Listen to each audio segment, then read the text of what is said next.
ದರ್ಶನದ ಜಾತಕ ಬಂದು ಅವರು 16ನೇ ತಾರೀಕು ಹುಟ್ಟಿರೋದು, ಮಕರ ರಾಶಿ ಶ್ರವಣ ನಕ್ಷತ್ರ. ಹಾಗಾಗಿ ವೃಷಭ ಲಗ್ನದಲ್ಲಿ ಹುಟ್ಟಿದ್ದಾರೆ. ಹಾಗಾಗಿ ಅವ್ರಿಗಿವಾಗ ಗುರುದಶೆ ನಡೀತಾ ಇದೆ. ಗುರುದಶೆ ಇಟ್ಸ್ ವೆರಿ ಡೇಂಜರ್ ದಶೆ. ಗುರುದಶೆ ರಾಹು ಭುಕ್ತಿ ಏನೋ ನಡೀತಾ ಇದೆ. ಅದು ತುಂಬ ಅಪಾಯಕರವಾದ ದಶೆ ನಡೀತೈತೆ. ಅದು 2027ವರೆಗೂ ಈ ದಶೆ ನಡೀತೈತೆ.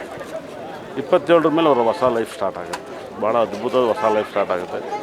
ದರ್ಶನರು ಸ್ವಲ್ಪ ಬಂದ ಮೇಲೆ ಒಳ್ಳೆಯ ಸಿನಿಮಾವನ್ನು ಮಾಡಿ ಒಂದು ರಾಜಕೀಯಕ್ಕೆ ಬರೋ ಥರದ ಪ್ಲ್ಯಾನ್ಗಳು ಮಾಡಿ ಎಲ್ಲ ಹೊಸ ಟೀಮನ್ನು ನೀಟಾಗಿ ಕಟ್ಕೋಬೇಕು.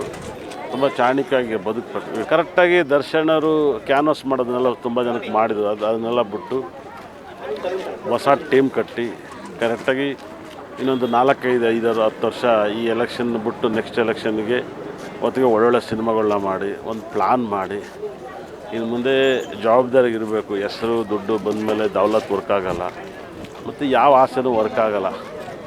ಸಾಧನೆ ಮಾಡ್ತಾ ಹೋದಷ್ಟು ತೃಪ್ತಿ ಇರುತ್ತೆ ಅಂತ ನನಗನ್ಸುತ್ತೆ. ಆಸೆಗಳು ನಮ್ಮ ಹಿಂದೆ ಬರೋಲ್ಲ. ಎಷ್ಟು ಜನಕ್ಕೆ ಮುತ್ತು ಕೊಟ್ಟರು ಪ್ರಯೋಜನ ಇಲ್ಲ, ಎಷ್ಟು ಜನಕ್ಕೆ ಬೈದರೂ ಪ್ರಯೋಜನ ಇಲ್ಲ, ಎಷ್ಟು ಆಸ್ತಿ ಮಾಡಿದ್ರು ಪ್ರಯೋಜನ ಇಲ್ಲ. ಪವರ್ ಬೇಕು, ಪವರ್ ತಗೋಬೇಕು. ಅವರು ನೇಮ್ ಆದಮೇಲೆ ಪವರ್ ತಗೋಬೇಕು.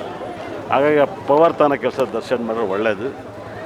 ಟೈಮ್ ತಗೊಳತ್ತೆ ಬರ್ತಾರೆ. ಈ ಸರ್ಕಾರ ಇರೋರಿಗೂ ಬರೋದು ಕಷ್ಟ. ಈ ಸರ್ಕಾರ ಚೇಂಜ್ ಆದ್ಮೇಲೆ ಬರ್ಬೋದು, ನಂಗೆ ಗೊತ್ತಿಲ್ಲ.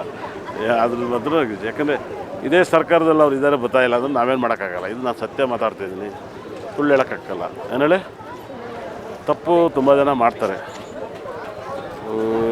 ತಪ್ಪು ಮಾಡ್ದಲ್ಲಿ ಇರೋಕ್ಕೆ ಯಾರೂ ಆಗೋಲ್ಲ. ಆದರೆ ಇವಾಗ ಶ್ರಮಿಸಿದ್ರೆ ಅವರು ಅರ್ಥ ಮಾಡ್ಕೋಬೇಕು. ಅವರು ಕೂಡ ತುಂಬ ಚಾಣಕ್ಯವಾಗಿ ಬದುಕಬೇಕು.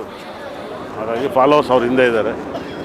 ಫಾಲೋವರ್ಸನ್ನು ಕೂಡ ಅವ್ರನ್ನ ವೋಟ್ ಕನ್ವರ್ಟಾಗಿ ಮಾಡ್ಕೊಂಡು ಪವರ್ ತಗೋಬೇಕು. ಹಾಗಾಗಿ ಸಖತ್ ವೈಬ್ರೇಷನ್ ಇದೆ, ತುಂಬ ಒಳ್ಳೆಯದಾಗುತ್ತೆ.